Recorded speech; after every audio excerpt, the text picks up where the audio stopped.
All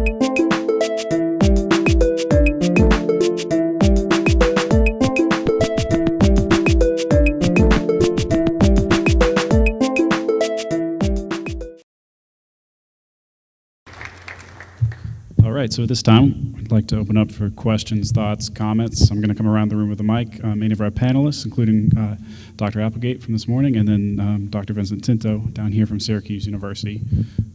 Let's have a chat. While we're getting questions, one quick thing I'd point out is we had some conversation in between the sessions, and I think when we look at these kinds of programs, obviously when we look at a 250,000 degree number, we have to think about scale and partnership and collaboration. I mentioned that today. And I'll just note that the wonderful work that Armstrong is doing, they're working to put together, they have a collaboration in their region that includes the Savannah-Chatham County Public Schools, the Migrant Education Agency of Georgia, Big Brothers Big Sisters, the Coastal Empire, Junior Achievement of Savannah, Goodwill Guides, Mentors of Savannah, YMC branches of Coastal Georgia and Wells Fargo, and the partnerships are growing. And we talked about the partnerships that you're developing, and I know you're a part of the Achieving the Dream effort, which is a complement to Georgia's technical college system, which I believe is the first system to really engage Achieving the Dream, which of course is a program, you put about $125 million into it, so we kind of hope it works, but which is really designed to help create at scale the kind of collaborations and partnerships that will really enable us to take these kinds of programs and provide, no one institution can do it alone. I know you have partners, because if the needs are so great that if a region doesn't come together, and you talked about the Y and others that are working with you, and you all, I mean, the students we're trying to reach, the needs they have, it just can't be an institutional initiative alone. It's got to be a collaborative partnership, and one where everybody's kind of pulling at the same direction at the same time, all in the interest of these students. So I just wanted to mention that, because I think when we think about these programs, we have to think about, well, how do we take this up? How do we get this to a bigger level? The problem of African American males, incarceration of African American males is huge. And this is a program that's aimed at that. But we have to begin to think about how we bring the partnerships together in Atlanta, in the Savannah region, that really can begin to comprehensively address these issues at something approaching scale. Otherwise, I mentioned today this earlier Islands of Excellence piece. And why aren't there programs like this all over Georgia? Because the problem of African American males is not limited to your area. So I just wanted to put that out there, because I think in this context of this conference in Complete College Georgia, we really have to begin to think about business, employers, YMCAs, all these different organizations as partners, because they all have a stake in this. And I think your regional approach makes it particularly obvious that they all have a stake in this. Sorry. Questions? You all are quiet. Come on. What challenges are you facing in your region, at your institutions? What are you working on? What populations are you targeting? Just raise your hand, I'll come to you. I'm just going to keep talking. Come on. Got 10 minutes, I'll just keep going. V, you're quiet up there. That's unusual. Nothing? There we go. How can I stop saying from anything when there's such a silence? My name is Ravi Malik. I teach at Albany State University, Albany, Georgia. We are HBCU. Some of the things that you mentioned. For past 10 years, it was the bottle I was drinking from. My question or curiosity or anxiety is, I was sharing these thoughts with the young lady having lunch, and we talked about how do we make a cultural change. She said this is a kind of cultural paradigm. It is very difficult to break the paradigms. Needs a lot of courage, etc., etc. So based on my experience, based on your experience, and based on the experience of everybody sitting here, am I right to say so, that how can we break the cultural paradigm so that everybody is lifted up? Because this is a country, world as a whole. It's no more white, no more black, no more Indians, no more Asians. That's what I believe in. And how can we break that ice? This is a global community. Everybody will have to pitch in to make this world better. Thank you. One of the lessons that I learned through putting together Camino, which is College Access Mentoring Information and Outreach, is the name of our program, was that collaboratively we had to come together, Armstrong, Savannah State, and Savannah Tech, and share data. And boy, that was hard to do. I don't know if you share data with colleagues across your institutions, but it's very difficult to start looking at what we're not doing good and acknowledging that we're not doing it well. And we have to go ahead and unarm ourselves and really start candid, courageous conversations about what we're not doing well. And that data piece was one of the things that really uplifted our work. We were able to say, you know what, we're not doing this very well. We're not graduating Latino students like we should. And what are we going to do about it? What risk are we willing to take? Because there is some risk taking that you have to do. And you have to be courageous about that. It's not going to all turn out to be 100% perfect, but you have to make those risks. If you don't take them now, then you're never going to know how it's going to turn out.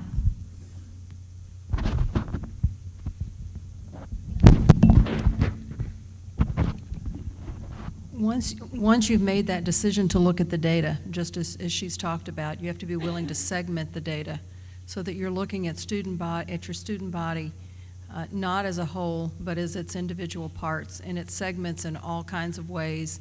And the student body needs to be addressed in all kinds of ways. And as you begin to look at what Latino women may need versus what Latino men may need versus what African American men may need, you've got to establish programs that meet those needs. And sometimes freshmen have different needs from seniors.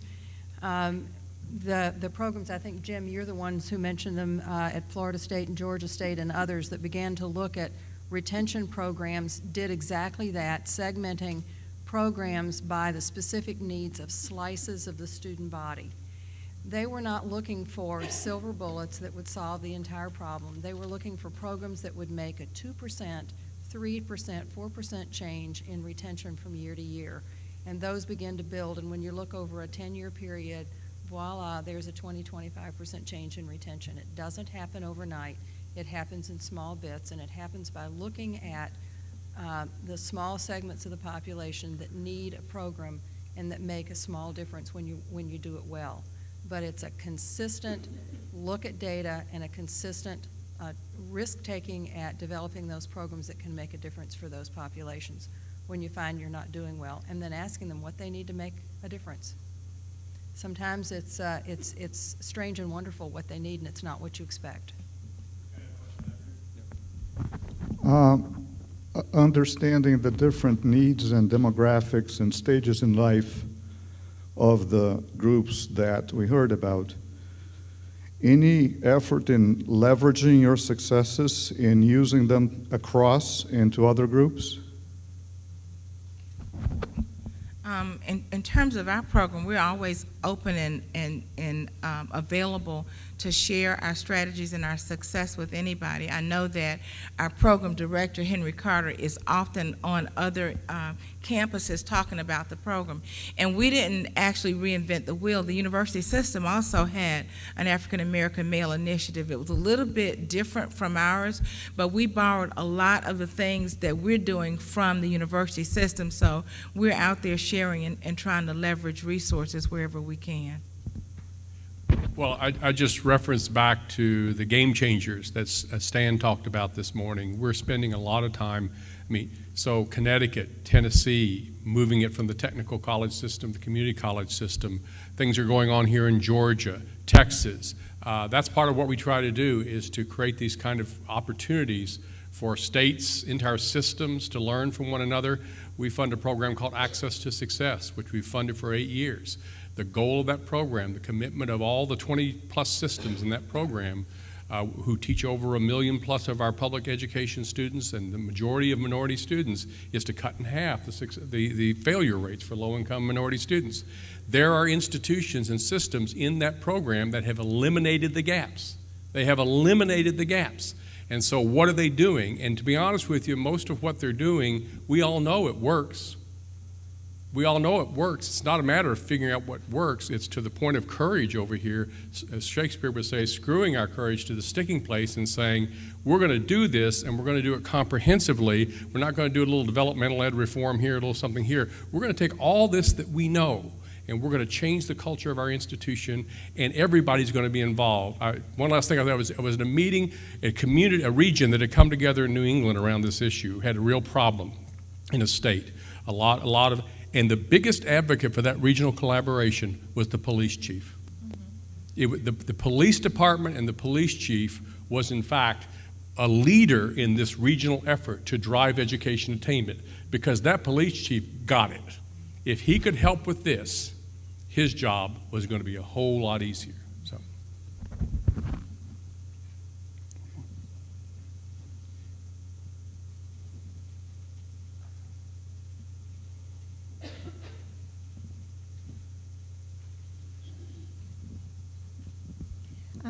Hello, I've really enjoyed your comments, and I was actually jotting down, throughout the day, the sense of urgency that Mr. Applegate was talking about. I understand the need for collaboration, K through 12, in the business community, and just the community collaborating on a common goal, but I think we need to change the culture in Georgia and get some political will as well, because I almost feel like we're competing for the same student, education and our criminal justice system. And that's exactly my concern here. We're wanting to attract low-income students. We need to get African Americans, Latino populations motivated to go to school, but I feel like we need to rescue them from the criminal justice system. So how do we go about changing that political will, that getting this, this changing culture? That's everybody. I don't know if y'all can hear, but there was a collective up here. You know, the political part of it is probably the most difficult part. But what my philosophy is to get out there and do your part, and eventually they'll see what you're doing and come along. We've been working with Fulton County on some initiatives. They asked us, we didn't go to them. So those are elected officials. The Fulton County Commission are all elected officials. So they get it, they get what we're doing, and they're supportive. And so I'm hoping to build on those kinds of relationships to the state level. We already know that the national government recognizes some of that.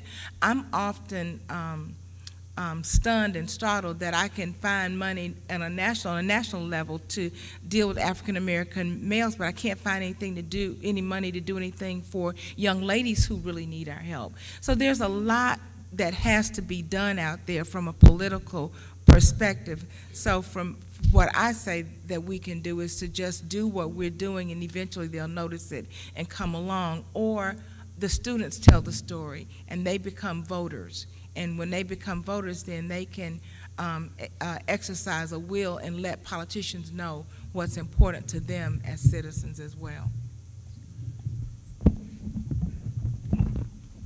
One point that I would make is that you need not make your public schools in your area strangers.